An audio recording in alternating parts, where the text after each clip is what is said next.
okay, you know, especially sisi Wakukusu.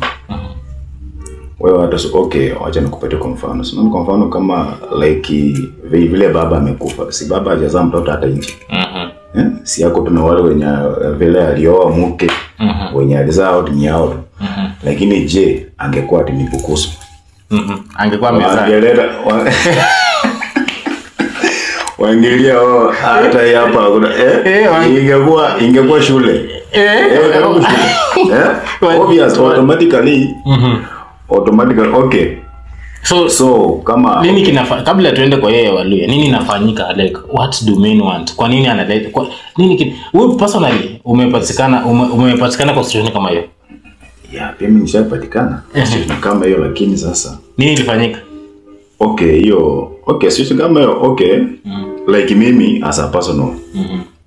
Unajua sasa yes niko na mke, lakini nikishatoka huko nje I don't know, sijui ni show ama sijui nini,